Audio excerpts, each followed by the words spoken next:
Da vergüenza. Y está ya. Bien, pues ya tienen el texto en sus manos. Vamos a continuar, seguimos sobre el libro de Job. Ahora estamos en el capítulo 5. Vamos a comenzar desde el verso 1 hasta el verso 7. Es lo que vamos a abarcar hoy. Y como dice el subtítulo que está al medio de la hoja. Elifaz muestra la Kedushá de Elohim. Elifaz muestra la Kedushá de Elohim. ¿Qué es? Kedushá. Kedushá. Ah, Kedushá. Kedushá es... Ahorita vamos a explicar en sí qué significa esa palabra. Pero comúnmente se traduce a nuestro idioma, al español, como santidad. Vamos a... Es que Kadosh sería el término base. Kedushá ya sería la santidad. Kedushá. Y bueno, ahorita vamos a leer esa sección. Y les voy a preguntar entonces, ¿ustedes dónde verían la Kedushá de Elohim? O si es que ustedes la verían en esta parte de Job 5 del 1 al 7. Ahorita voy a dar la introducción. Vamos a leer esta sección. Y después les voy a preguntar, ¿dónde ven o dónde podríamos encontrar un indicio de la santidad de la Kedushá de Elohim? Bueno, voy a comenzar con la redacción. Dice así: el discurso de Elifaz, como ya hemos podido notar, tiene la intención de exponer las virtudes del juez supremo, Elohim, o Eloa, a quien hace referencia constantemente. En el texto hebreo vamos a encontrar que Eloa, así muchas veces le llama el propio Elifaz. No siempre usa el término Elohim, sino a veces lo utiliza recortado, ¿no? Eloa. Continuamos, dice: durante los estudios previos se hizo la observación sobre la ausencia del nombre Yod-Hei Vav-Hei. Este es algo que ya hemos enseñado. ¿Sí recuerdan por qué no aparece el nombre de Yod-Hei Vav-Hei en estos relatos de Job? Solamente se limita a decir Elohim, Eloa, Elohim y Elohe, Hatu, Elohim, pero no hace citas directas al nombre de las 4 letras. ¿Recuerdan cuál era nuestra conclusión?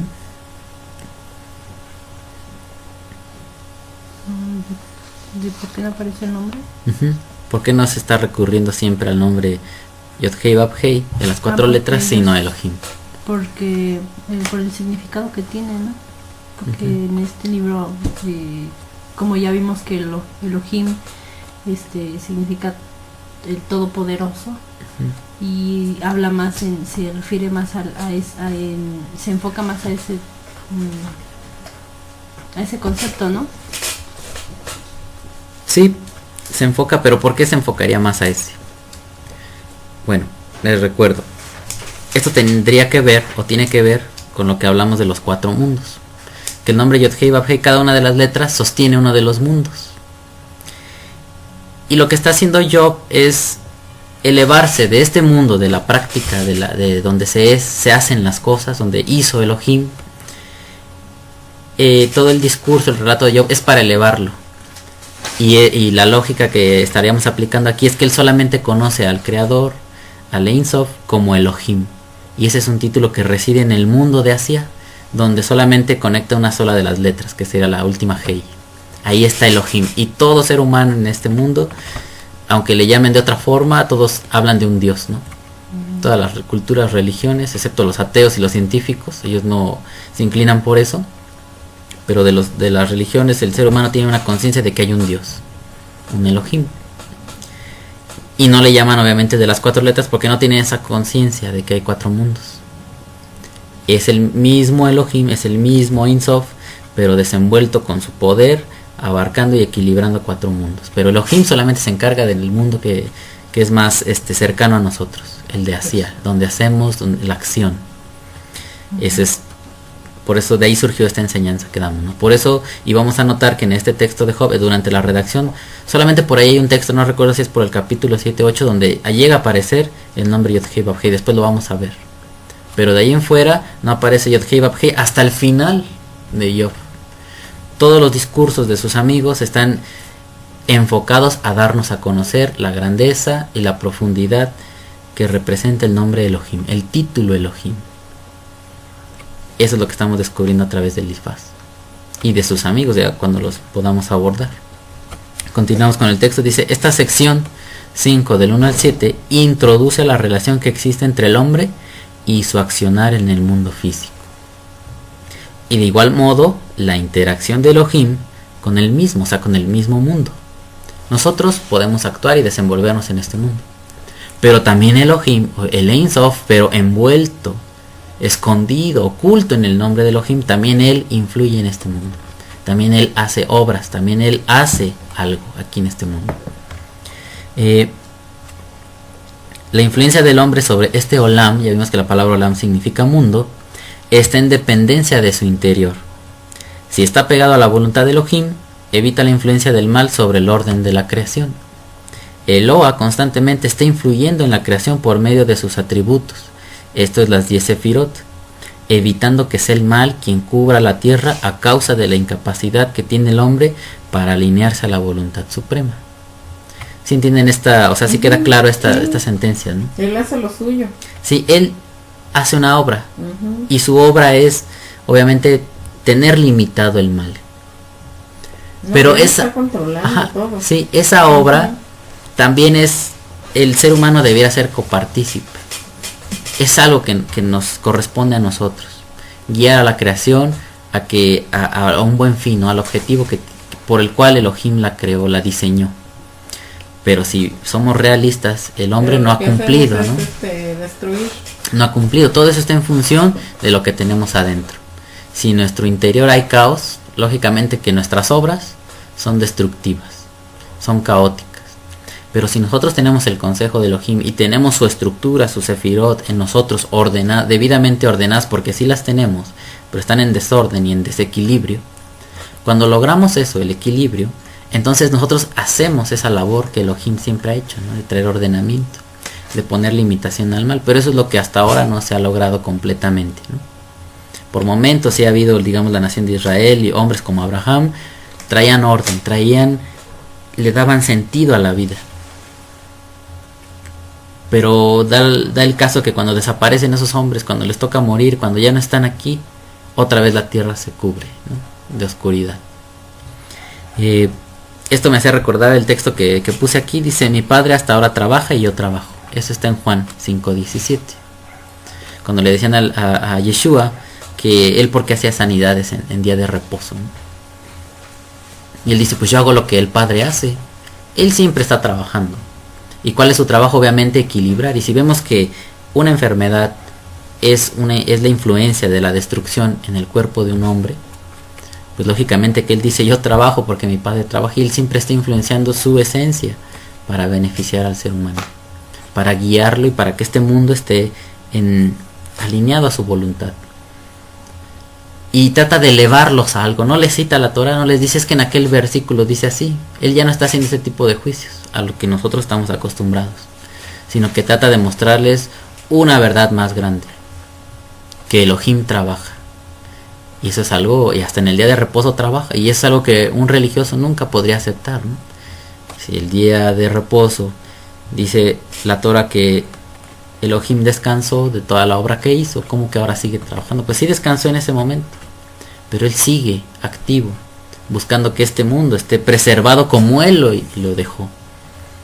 Pero mientras el ser humano le resiste, pues es como si le obligáramos a estar actuando, porque con nuestras obras descomponemos la creación. Y de esto no hay mucho que podamos alegar, porque este mundo está hecho pedazos, ¿no? Al lugar donde vayamos hay desorden, hay desequilibrio. Y la gente que pueda decir que hay equilibrio en una sociedad es porque van a decir que esa sociedad tiene dinero. O sea, para el ser humano estar bien representa una economía fuerte, que toda la gente tenga dinero. Aunque tengan todo tipo de problemas familiares, emocionales, la gente está bien porque tiene dinero. Así es como califica el hombre el bienestar.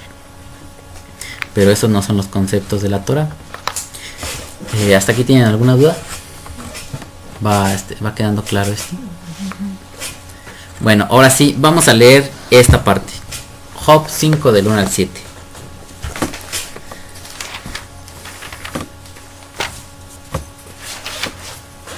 Job 5 del 1 al 7.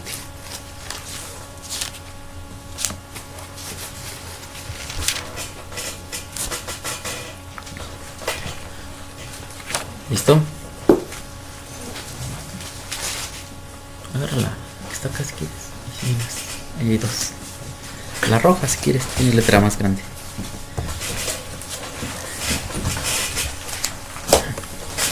Ya en otras veces ya no hemos hecho letras hebreas, ¿verdad?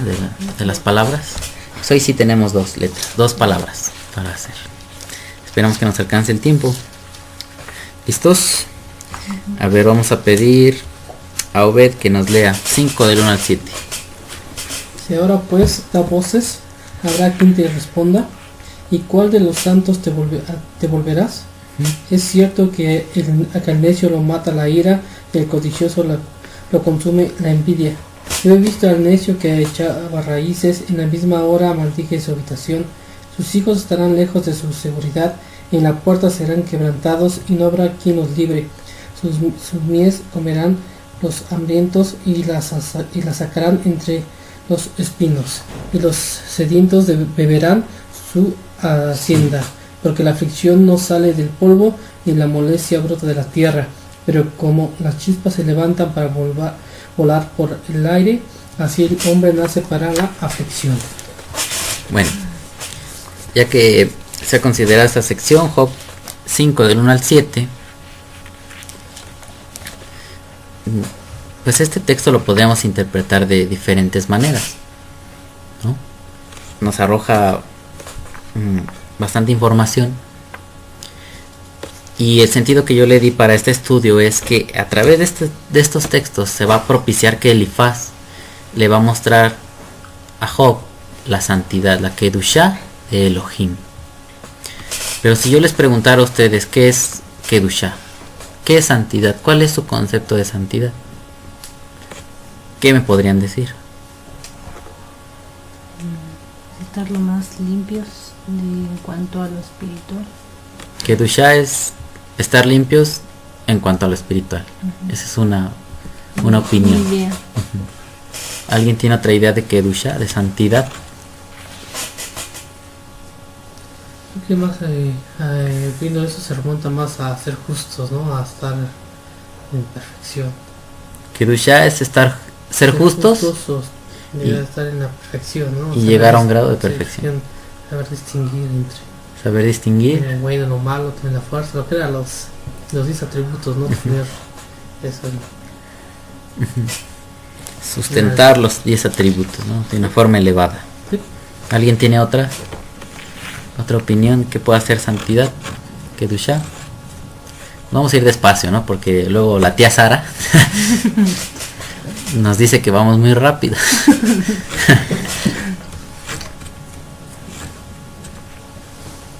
¿No? ¿Ninguna otra idea? No, es eso. Básicamente es eso. Justo, santo, puro, limpio. Ser Todo justo, lo perfecto. ser limpio. ¿Qué más? Apartarse de todo. Apartarse de todo. De todo lo malo.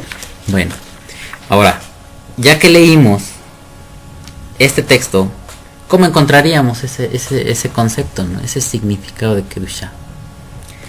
Le dice Elifaz a Job: habrá quien te responda, ¿y a cuál de los santos te volverás?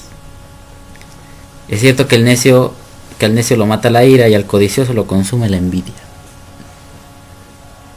Y él comienza a darle un panorama de la vida de alguien que tiene ciertos defectos, que tiene cierta conducta que no es recta.